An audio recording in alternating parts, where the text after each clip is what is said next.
Sitting down to create a video, one of the biggest questions is, do you use a script or do you go off the cuff?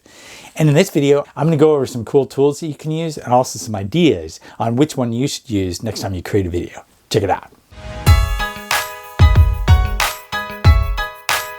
And video scripts work really well because you know what you want to say, you've pounded out the exact words, and this can be really helpful like if you're going to do an online course or if your particular audience is focused on particular words or phrases that you generally have to use. And you can't really go off the cuff as much. The thing with doing a video script is though, you have to get a teleprompter. It's often expensive, although I will have a future video showing how you can do a DIY setup for only like 15 bucks. But before you do that, it can be awfully expensive.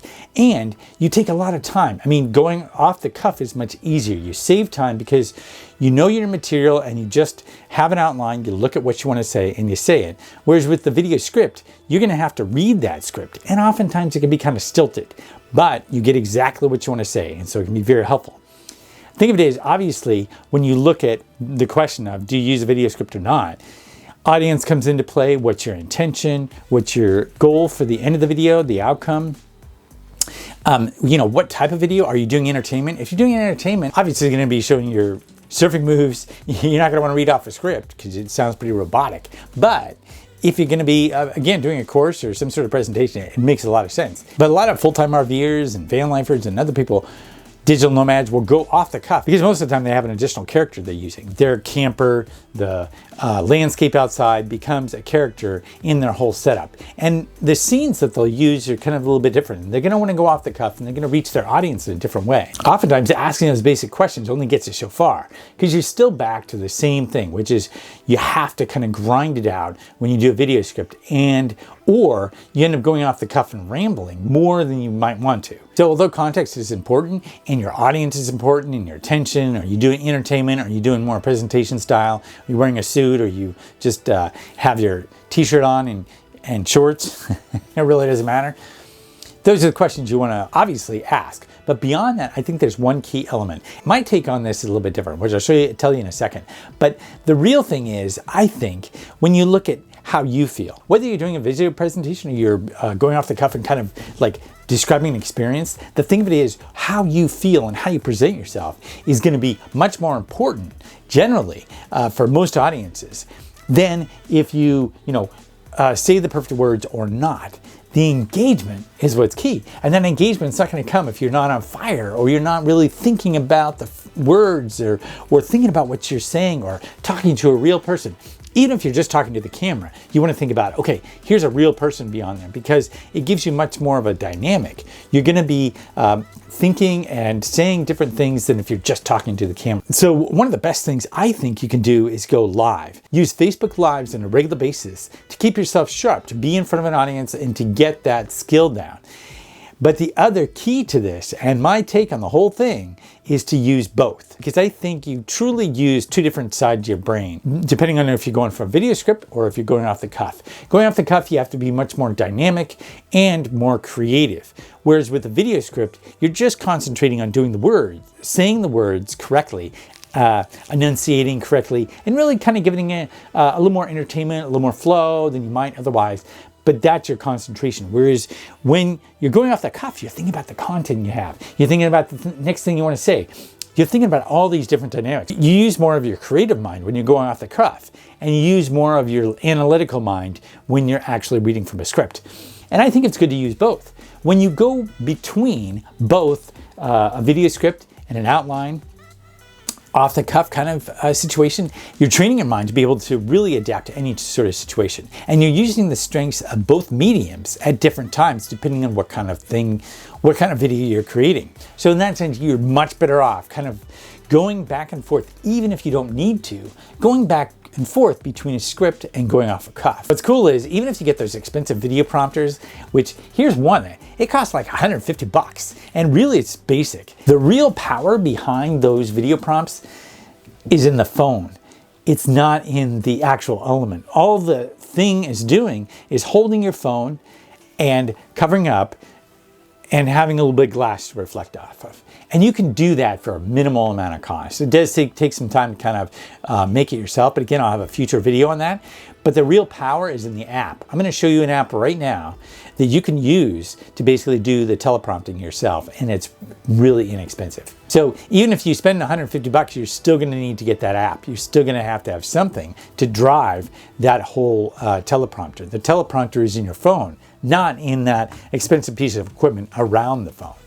It's generally better, I think, to just go off the cuff and to practice going off the cuff. But I'm definitely going to be going back to and using the teleprompter periodically so I can refine that skill and exercise both sides of my brain. One of the things that's helped me initially and is helping me on an ongoing basis is to go live. Facebook Live is doing an interesting thing. When you go live on Facebook, instead of talking to the camera and thinking, oh, I'll just pause and correct that thing correct what I wanted to say and then I can edit it. Instead, when you're live, you can't do that. So your brain automatically goes into this mode where you're going to be thinking about the next thing you want to say, and you're just going to flow through it. And by doing that on a regular basis, your mind gets used to, instead of starting and stopping all the time, your mind gets used to just flowing into the next context and the next thing. And although you make mistakes here and there, it's much more authentic. Leverage Facebook Lives to really get down that process of going and going off the cuff and going off in an outline. You definitely want to outline what you want to say, and you can write it out and whatnot, so you have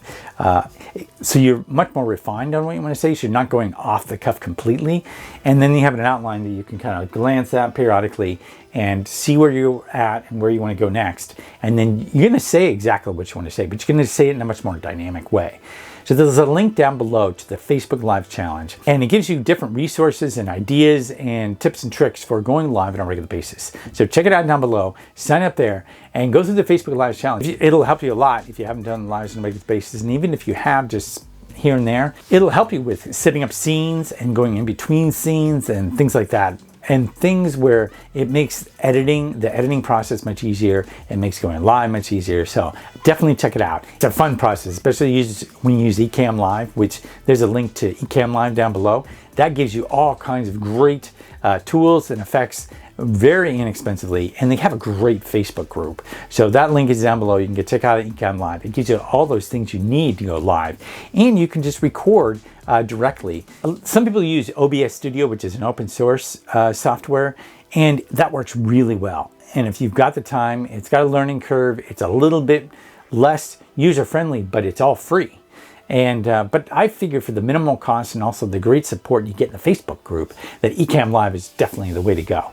I've used OBS Studio, a little bit, and it was a little more of a learning curve. Again, you still have to learn a bit with Ecamm Live, but it's much easier to kind of just jump into. What I love is my Canon M50 can basically set up and be used to go live on a regular basis. With Ecamm Live, I don't need any extra software. If you've got a Canon, even the older ones, the T4i or any of those I series are generally going to work, and you just plug it in and go. So that's really helpful and really, really important if you want some better quality than a webcam. Usually the webcams are not that great to use. Or using your camera to do lives is a real treat for your audience, and that really gives you kind of a bumped up professionalism over just using a webcam. In fact, I have a video that compares the C920 with using a Canon, so check that out right here.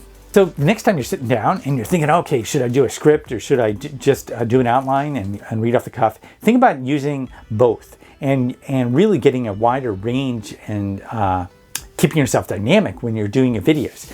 I think it's a lot of fun, and you'll find benefits to either one. I think that going off the cuff and going off the outline is a bit more dynamic, and you get a bit more of a feel of being with an audience rather than just sitting there on a camera and reading something. One thing that turns people off is just reading from a script. Both either going off a script or going off an outline do take some time to kind of adapt to, and it's an art to either of those. If you found this useful, go ahead and give it a like. Be sure to subscribe. We've got some more coming up, including a $15 DIY for a teleprompter and more. So thanks a lot for watching. I'll see you next time.